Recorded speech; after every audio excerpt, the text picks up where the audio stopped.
C'était comme s'il y avait deux Ed Gein, celui qu'on côtoyait tous les jours et celui qui déterrait les morts la nuit. Les éléments s'accumulaient et l'affaire devenait de plus en plus grave. Ils ont notamment trouvé des bols fabriqués avec des crânes humains. Ces choses n'arrivaient pas dans les années 50, dans des petits villages comme Plainfield. Ce qu'il a fait est contre nature. C'est de la folie.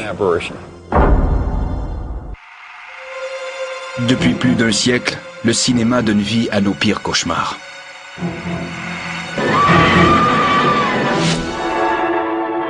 On nous fait généralement peur en imaginant l'inimaginable. Mais c'est encore plus horrible quand l'histoire est véridique. Inspiré d'un fait vécu. Cette petite phrase suggère que les événements se sont réellement produits et elle rend un film d'autant plus pertinent et encore plus terrifiant.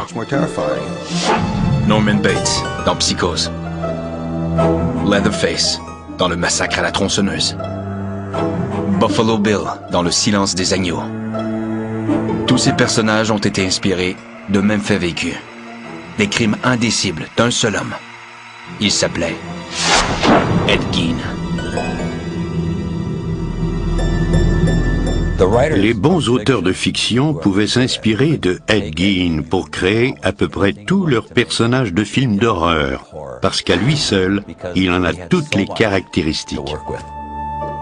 Gein a commis des crimes contre les vivants et contre les morts.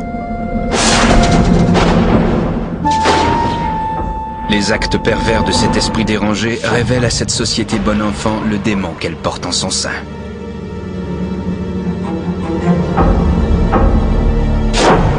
Son univers tordu a passionné l'Amérique tout entière. Ce qui n'était au départ qu'une relation mère-fils deviendra le creuset d'un demi-siècle d'horreur. Il y a quelque chose chez Gein qui déclenche en chacun de nous une curiosité morbide. L'histoire est si macabre, si étrange, si perverse qu'on ne peut détourner le regard. How long have you known Mr. Gein? 7 years. What kind of a man did you know him as? Well, he's a nice man, just like anybody else. The only difference I'd say in the man, he seems to be a little hot.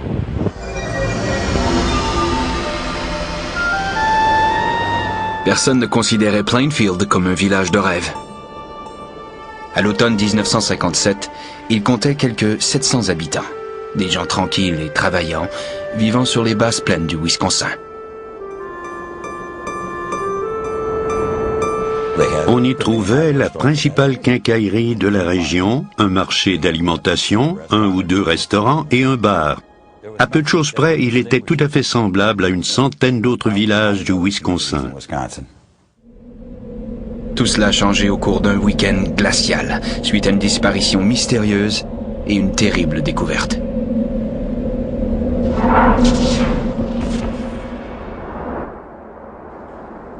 Le samedi 16 novembre marque le début de la saison de la chasse au chevreuil, un rituel annuel dans le Wisconsin.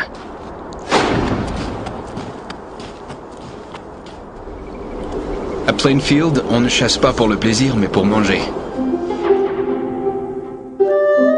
Les prises sont suspendues dans les granges où elles sont ensuite dépecées, éviscérées et découpées en morceaux. Tous les hommes allaient à la chasse et la rue principale était donc presque déserte.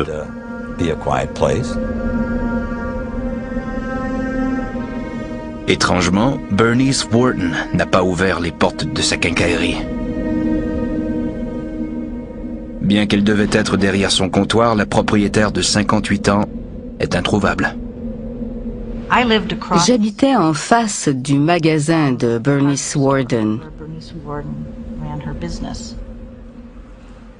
Il me semble que c'est dans l'après-midi que les gens ont commencé à se demander pourquoi le magasin n'était pas ouvert et où pouvait bien être Bernice Wharton. Quand son fils est rentré de la chasse, il a trouvé le magasin sans dessus-dessous. Il y avait du sang sur le plancher. Il a appelé la police, qui a lancé une enquête pour savoir ce qui s'était produit.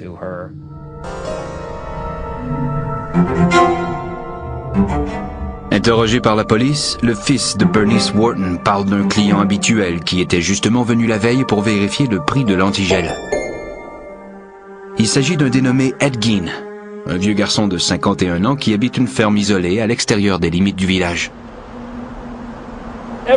Chaque personne joue un rôle précis dans cette ville. Ed Gein était non pas tout à fait l'idiot du village, mais l'excentrique. Oui, c'est ça, l'excentrique du village. Ce soir-là, 2 heures après avoir appris la disparition de Bernice Wharton, le shérif Arch Sly et un de ses hommes se rendent à la ferme d'Ed Gein. L'endroit aurait été idéal pour fêter l'Halloween.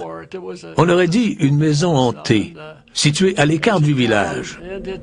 Il n'y avait aucune lumière et aucun signe de vie. Les portes de la maison sont verrouillées. Les policiers décident donc de jeter un coup d'œil dans le hangar à bois. Ils sont entrés avec leurs lampes de poche. Il faisait très noir parce qu'il n'y avait ni lumière ni électricité.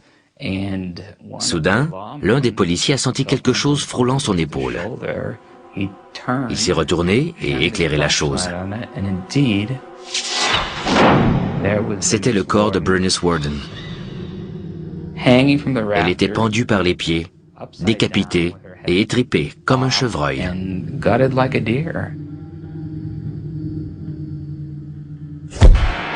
Ed Gein est arrêté le soir même. Le laissant en cellule à la prison du comté de Waushara, les policiers poursuivent la perquisition. Ils entrent prudemment dans la maison où une scène horrible les attend. Ils se rendent compte que la mutilation du corps de Bernice Wharton n'est que la plus récente horreur commise par Ed Gein.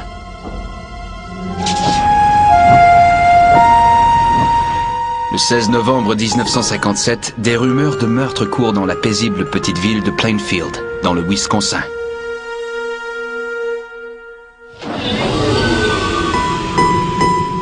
Le corps mutilé et décapité de Bernice Wharton a été découvert le soir même dans un hangar appartenant à un résident de 51 ans, Ed Gein. Gein est emprisonné et les policiers s'apprêtent à entrer dans sa maison pour la première fois. La nuit est froide et noire, et il n'y a pas d'électricité. Les hommes ne disposent que de lanternes et de lampes de poche pour éclairer la scène. Toute la maison de Gein était dans un état de malpropreté dégoûtant. Elle était encombrée de déchets accumulés depuis des années. C'était le chaos total. Le ménage n'avait jamais été fait. La cuisine était sans dessus-dessous. Il y avait de la vaisselle sale partout, des journaux jonchaient le sol, un vrai dépotoir. Les policiers trouvent toutefois beaucoup plus que de la saleté. Des restes humains sont éparpillés un peu partout dans la maison. Les enquêteurs étaient abasourdis et stupéfiés de découvrir une incroyable collection d'objets fabriqués avec des restes humains. Il y avait entre autres des calottes crâniennes converties en bols. Ils ont aussi trouvé des breloques qui étaient en réalité des mamelons humains enfilés. Ils ont trouvé un interrupteur à cordon d'une lampe fabriquée avec des lèvres de femme. Ils ont trouvé un tas d'autres restes humains. Dans ce qui semblait être la salle de séjour, ils ont trouvé des abat-jours et des fauteuils tapissés de lambeaux de peau humaine.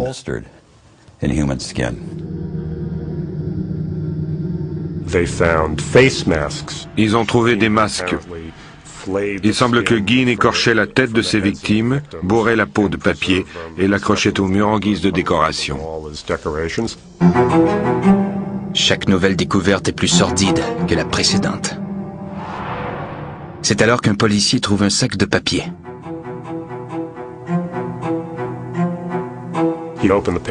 Il l'a ouvert et il a vu une touffe de cheveux. Il a avoué plus tard ne pas savoir ce qui l'avait incité à plonger la main dans le sac et en retirer son contenu. Il découvre avec horreur le visage d'une femme. Pire encore, C'est le visage d'une femme que les policiers connaissent. C'est celui de Mary Hogan, la tenancière d'un bar local disparu 3 ans plus tôt. Pendant 30 heures, celui qui a apparemment commis ces horreurs refuse de quitter sa cellule et de parler aux enquêteurs. Mais une fois informé de la découverte du corps de Bernice Wharton, il décide finalement de passer aux aveux. Il était tout disposé à collaborer avec la police. Tout ce qu'il a demandé en échange, c'est une pointe de tarte aux pommes garnie d'une tranche de fromage cheddar. Selon l'un des enquêteurs, Ed a mangé sa tarte et il a ensuite dit tout ce qu'il voulait savoir. Ils lui ont demandé, « Ed, qu'est-ce que c'est que tous ces corps et tous ces restes humains? Combien de gens as-tu tué ?» En voyant tous les restes humains, les policiers ont présumé qu'ils provenaient tous de victimes de meurtre. Gein s'avoue coupable de 2 des meurtres seulement, ceux de Bernice Wharton et de Mary Hogan. Il affirme que tous les restes qui ont servi à fabriquer des choses proviennent de cadavres qu'il a récupérés dans des cimetières locaux.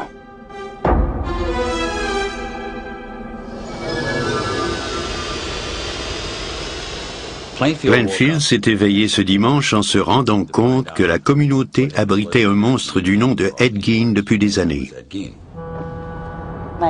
Mon père se sentait incapable de nous dire ce qui s'était passé. Il nous a demandé de venir voir le bulletin de nouvelles télévisé avec lui. Ed est apparu à l'écran et j'ai dit « Oh mon Dieu, c'est Ed !» Nous étions tous sous le choc. Nous étions sidérés. On n'en croyait pas nos oreilles. C'était si horrible. Nous étions stupéfiés, sous le choc, je suppose. C'était difficile d'en parler. Ce n'est pas seulement le meurtre de Bernice Wharton qui nous perturbait. C'est l'ensemble des choses terribles qu'il avait faites qui bouleversaient tant les gens.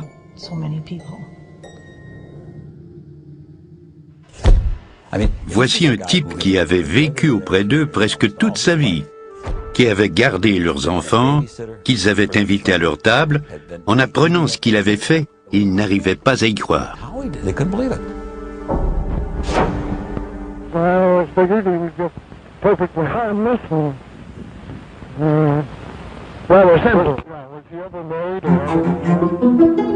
L'onde de choc se propage rapidement dans toute l'Amérique. Des hordes de journalistes déferlent sur la petite ville. De psychotique anonyme, Ed Gein est transformé en véritable icône culturelle. Sa folie trouve sa source dans son enfance où, pour paraphraser Norman Bates, une mère est la meilleure amie qu'un garçon puisse avoir.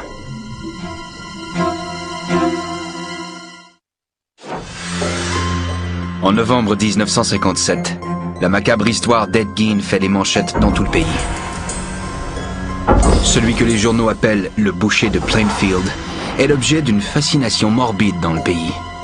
Ce que ne manque pas de constater l'écrivain Robert Bloch, qui vivait dans le Wisconsin à l'époque. C'était au moment même où l'histoire de Gein faisait les manchettes. Bloch a tout de suite su qu'il avait là une merveilleuse source d'inspiration pour un roman d'horreur. Ainsi est né le roman Psychose, qu'Alfred Hitchcock a porté à l'écran l'année suivante.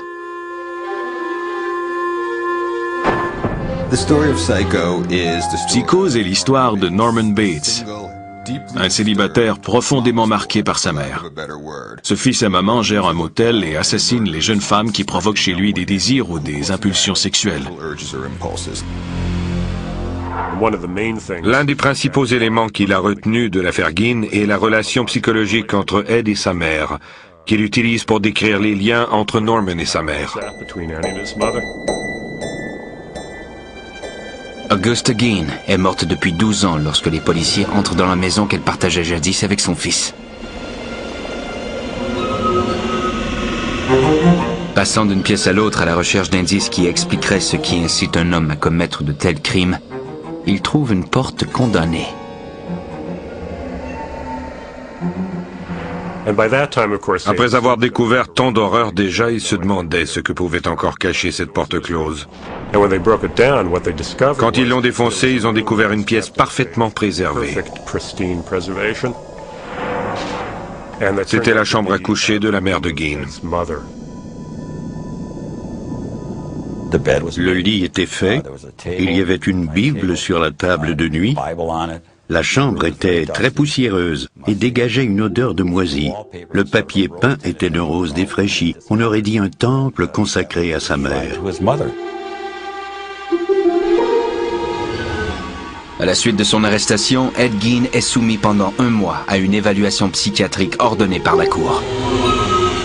Il en ressort un portrait de la vie derrière les portes closes de la ferme de Plainfield et de la descente d'Ed Gein dans l'enfer de la folie.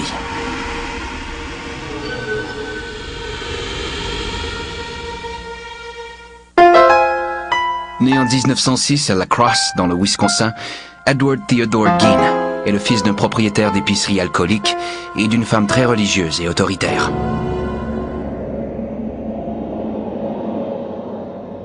Lorsqu'il a 8 ans, sa mère, Augusta, décide que la famille doit quitter La Crosse. Il semble qu'elle ait pris cette décision parce qu'elle considérait que le Cross était un lieu de perdition, comme Sodome et Gomorrhe. Avec l'argent provenant de la vente du magasin, la famille s'installe sur une ferme de 80 hectares, à Plainfield. Dans cet endroit isolé, la dynamique familiale devient de plus en plus étrange. Monsieur Gein avait une étrange relation avec sa mère. Il l'aimait et la détestait tout à la fois. Il l'écoutait, l'admirait et restait constamment auprès d'elle. Elle était très dévote, pour ne pas dire bigote. Elle était très dominatrice et très résolue. Elle menait son mari et ses fils, Ed et Henry, par le bout du nez. Augusta prêchait en utilisant l'Apocalypse, selon laquelle les femmes sont des putains, des bonariens et des démons déterminés à faire du mal aux gens. Le noyau familial des Gein était un terrain fertile au développement de psychopathie. Vous avez ces 4 personnes soudées les unes aux autres et dominées par la mère. C'est un véritable incubateur de folie.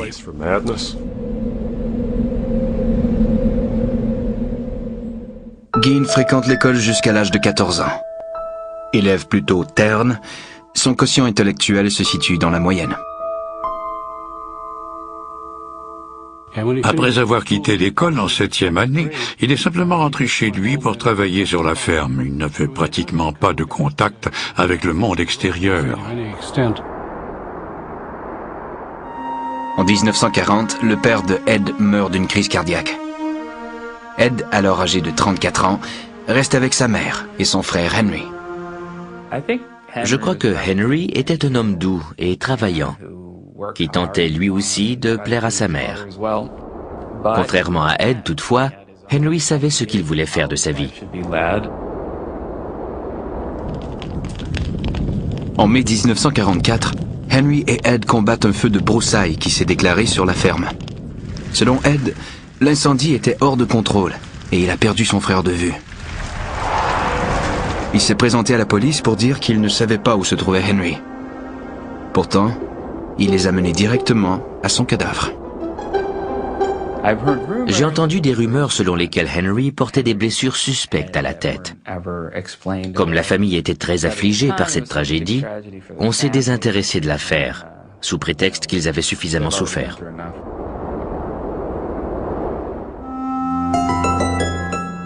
Ed et sa mère vivent maintenant seuls ensemble, mais pas pour longtemps.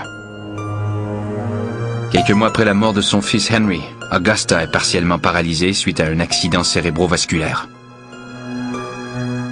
Quand sa mère a été malade, qu'elle a été partiellement paralysée, il s'est occupé d'elle inlassablement. Il semble qu'il la vénérait toujours autant. En 1945, Augusta Gein est à nouveau victime d'une attaque. Elle meurt en décembre. C'est un choc terrible pour son fils de 39 ans. Sa mère avait totalement sapé sa virilité, dans tous les sens du mot. À ses obsèques, il agissait comme un petit enfant qui a perdu sa maman. Il pleurait de façon hystérique. Tout ce qu'il avait au monde avait disparu. Sa famille était tout ce qui l'empêchait de sombrer dans la folie.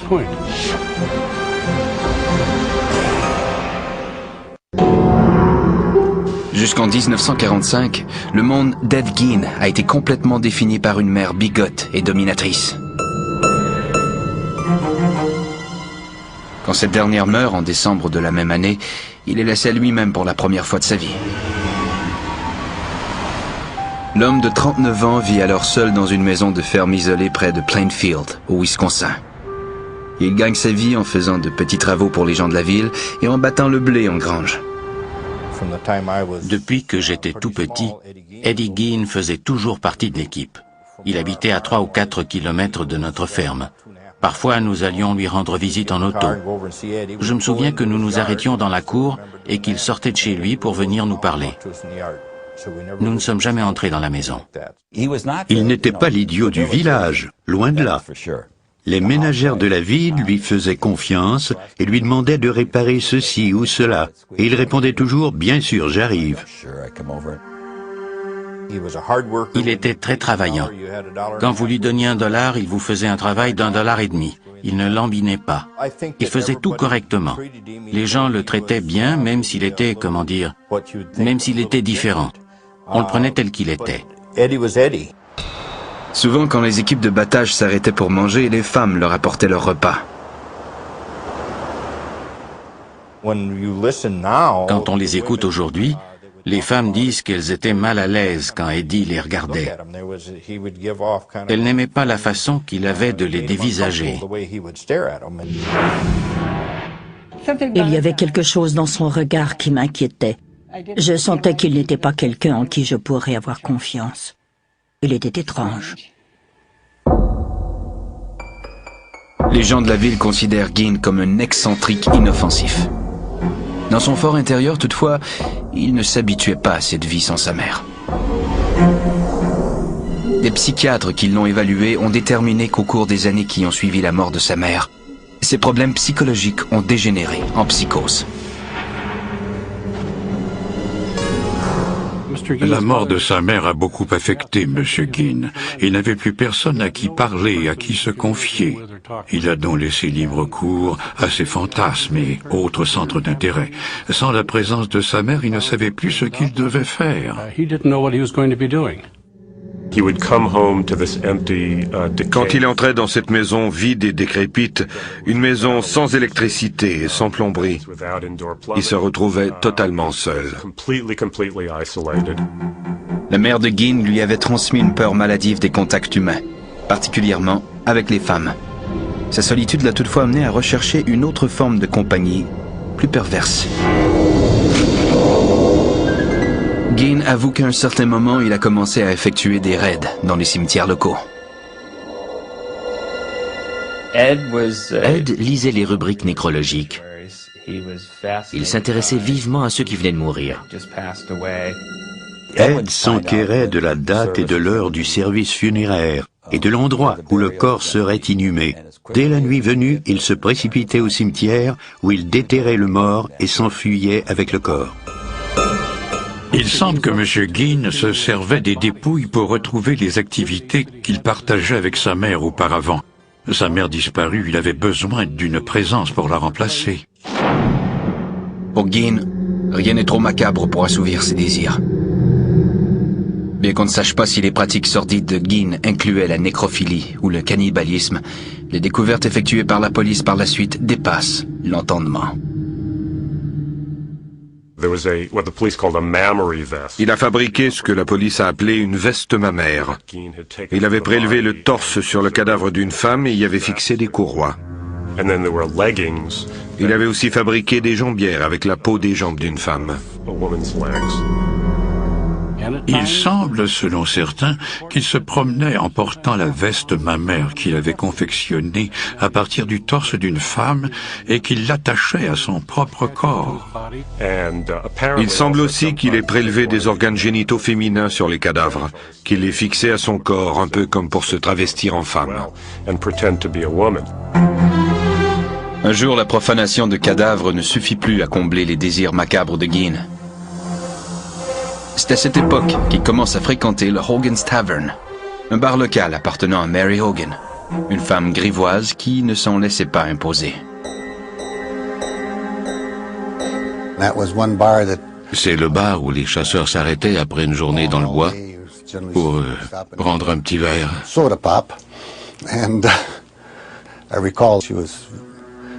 Elle était énorme, très joviale et blagueuse. On la surnommait Bloody Mary. Mary Hogan était très vulgaire. Elle parlait et jurait comme un charretier. Je crois que lorsqu'il a rencontré Mary Hogan, Gein a vu l'envers grotesque de l'image qu'il conservait de sa mère. L'après-midi du 8 décembre 1954, un fermier du coin s'arrête au Hogan's Tavern pour acheter de la crème glacée pour sa fille. En entrant dans le bar, il a tout de suite vu que quelque chose n'allait pas. Il y avait du sang et de l'argent éparpillés sur le plancher. Il a tourné les talons et il est sorti de là. Mary Hogan avait disparu. Quand Mary Hogan a été portée disparue, des gens de la ville ont avancé l'hypothèse qu'elle avait été assassinée. Chose certaine, elle s'était volatilisée sans laisser de traces. Les policiers examinent le peu d'indices dont ils disposent. Ed Gein n'a jamais été interrogé. Personne ne le soupçonne. Il était impensable que ce vieux garçon tranquille et travaillant puisse être un meurtrier. Je me rappelle que quelqu'un a dit « Je me demande bien où peut être Mary Hogan ». Gein a répondu « Elle est chez moi, je la garde chez moi ». Et tout le monde de dire « Ouais, dit c'est ça, elle est chez toi ». Les indices ne menant nulle part, il semble que la disparition de Mary Hogan restera un mystère jusqu'au 16 novembre 1957, lorsque la police découvre sa tête dans un sac de papier chez Ed Gein. Peut-être voulait-il l'intégrer dans sa vie et que c'était sa façon de l'épouser. Mais la mariée n'était qu'un cadavre.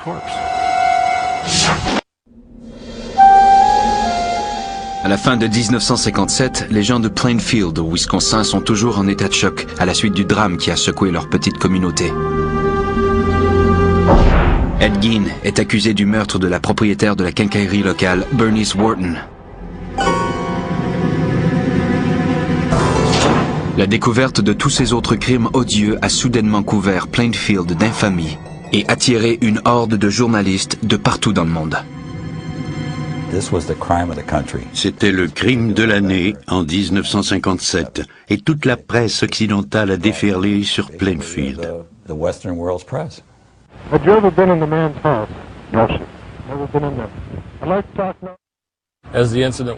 À mesure que le temps passait et que l'affaire occupait les manchettes, les gens de Plainfield se demandaient quand tout cela finirait, quand ils retrouveraient leur quiétude.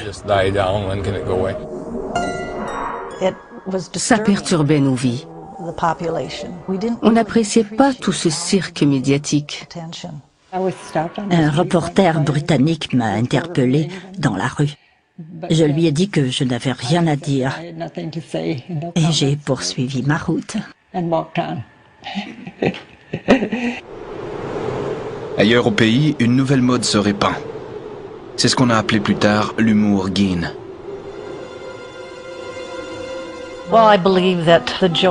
Je crois que les blagues étaient une façon d'oublier la peur que les gens ressentaient.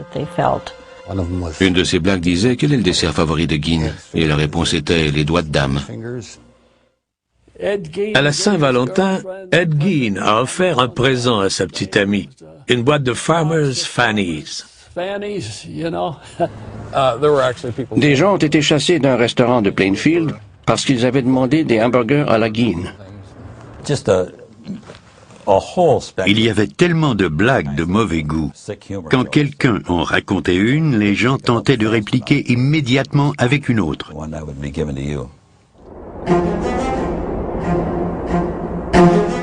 Le 6 janvier 1958, le tribunal doit décider si Gein est suffisamment sain d'esprit pour répondre du meurtre de Bernice Wharton. Les médecins qui l'examinent affirment qu'il souffre de schizophrénie. Ils ajoutent qu'il a des hallucinations et des idées délirantes, qu'il se croit un instrument de Dieu qui a le pouvoir de ressusciter les morts. Il parlait d'horreurs incroyables, inconcevables pour le commun des mortels, sur le même ton qu'il aurait utilisé pour parler d'aller à l'épicerie pour faire ses emplettes. Les médecins concluent finalement que sa mère est la source de tous ces problèmes. Gein a une dualité d'impulsion. L'une cherche à retrouver la présence physique de sa mère à la maison, tandis que l'autre se complaît dans la profanation de cadavres.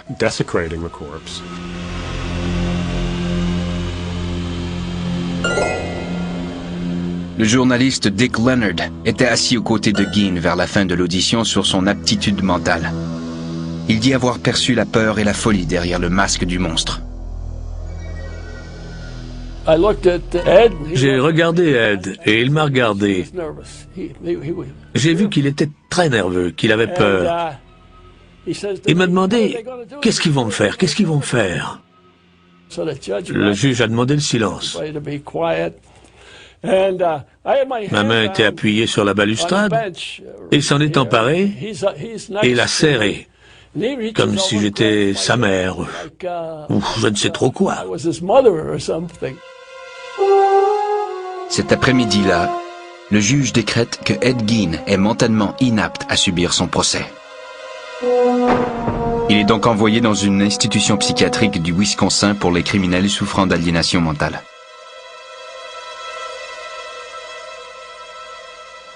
Après l'affaire Gein, la vie des citoyens de Plainfield n'a jamais plus été la même.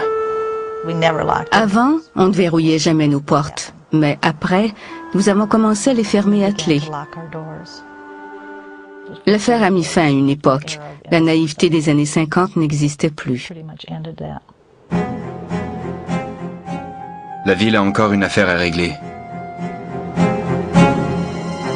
Le 30 mars 1958, le dimanche des Rameaux, la ferme et les effets personnels de Gein seront vendus à l'encan. Toutefois, le 20 mars, à l'aube, les résidents perçoivent à leur réveil une étrange brume orangée dans le ciel, à quelques kilomètres de la ville. There will be an auction here Palm Sunday, but this house and the personal belongings of Ed Gein will be conspicuously absent. Call it an act of God or whatever you will. The main attraction will be missing, reduced to a mass of rubble by a mysterious fire. Gein apprend l'incendie de sa maison le matin même. Je suis allé dans la chambre de Ed et je lui ai dit que sa maison avait brûlé. Il a haussé les épaules et il a dit « C'est mieux comme ça ». Au terme d'une brève enquête, la cause de l'incendie demeure un mystère. Les résidents de Plainfield sont pour leur part soulagés que la maison ne soit plus là. Les gens de Plainfield étaient si heureux que la maison ait brûlé et que tout cela soit fini. Enfin, les journalistes cesseraient de nous harceler et les touristes ne viendraient plus à Plainfield pour voir la maison des horreurs d'Ed Gein. La vente à l'encan de la propriété de Ed Gein a quand même eu lieu le 30 mars. Les macabres objets fabriqués par Gein ne sont toutefois pas mis en vente. Tous les restes humains ont été envoyés au laboratoire de pathologie de l'État du Wisconsin. Ce qui n'a toutefois pas empêché des centaines de curieux d'assister à l'encan.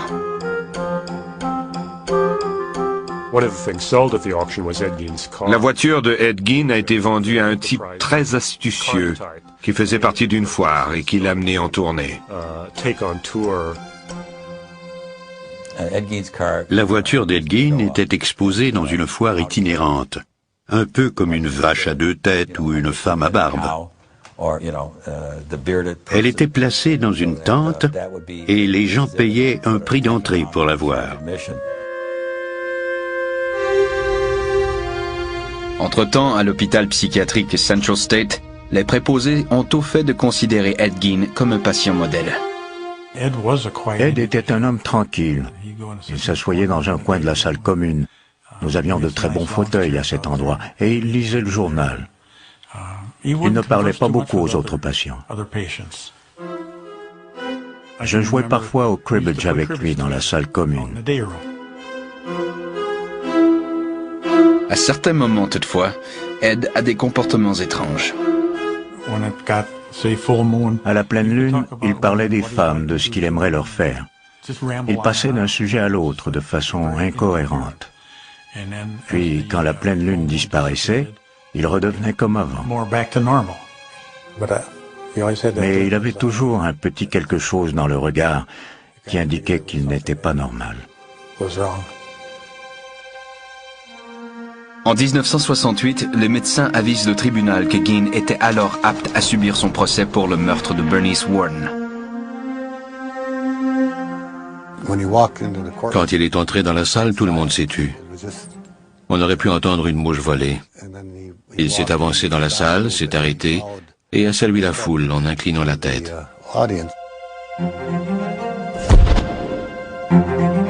Au terme d'un procès de 9 jours, le juge le déclare coupable. L'homme de 62 ans est alors reparti vers l'hôpital psychiatrique pour y finir ses jours. Avec le temps, la honteuse renommée d'Ed Gein s'est estompée. Mais ses actions démentielles choquent toujours et continuent d'éveiller nos craintes les plus profondes.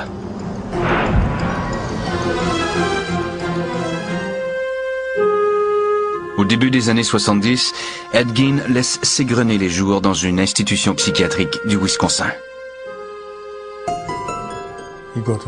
Il allait souvent dans sa chambre. Il s'étendait sur son lit et s'enfonçait dans une longue rêverie. Je ne sais pas à quoi il songeait, mais nous avons toujours cru qu'il pensait à ce qu'il avait fait. Gein et ses crimes sordides se sont depuis longtemps effacés de la mémoire collective.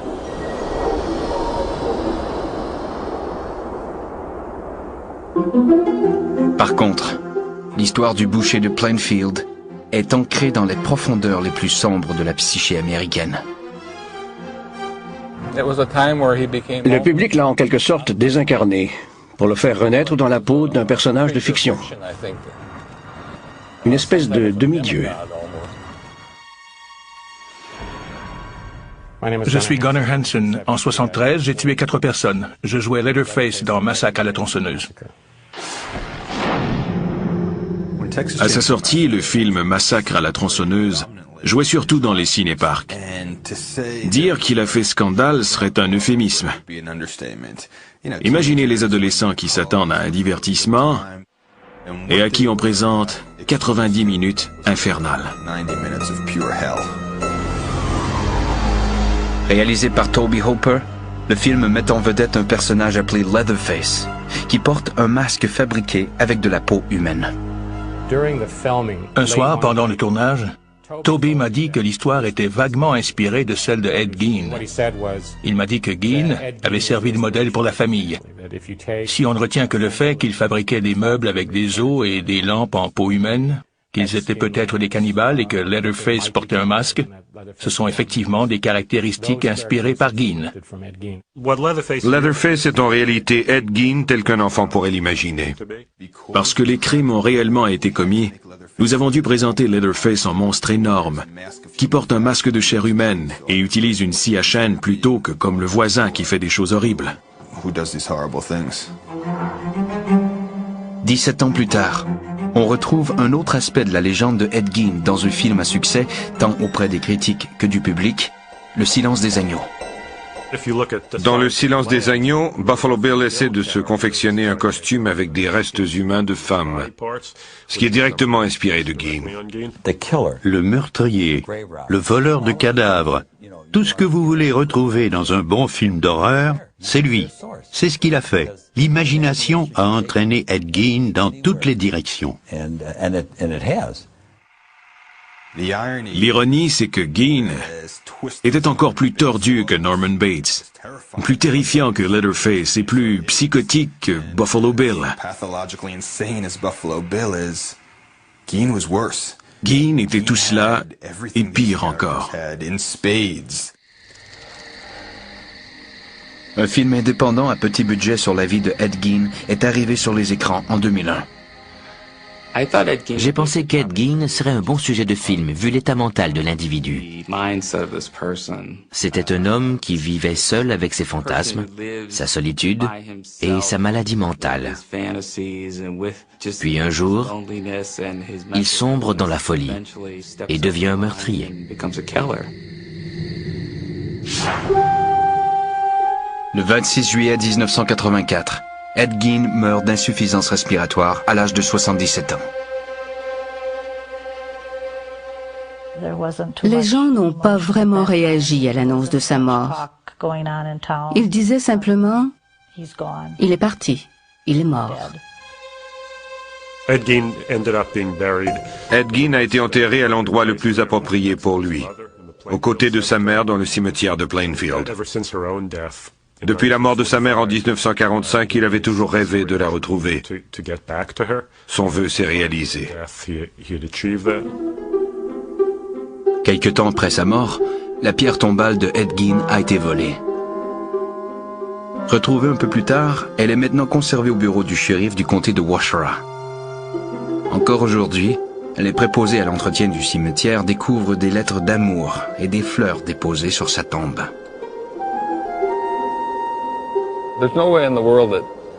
Personne au monde ne peut vraiment décoder complètement ce que Ed pensait et faisait.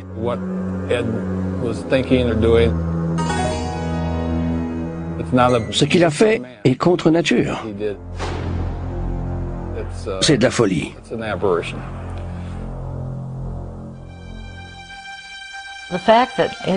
Le fait que Ed Gein ait une maladie mentale n'a rien changé en ce qui nous concerne.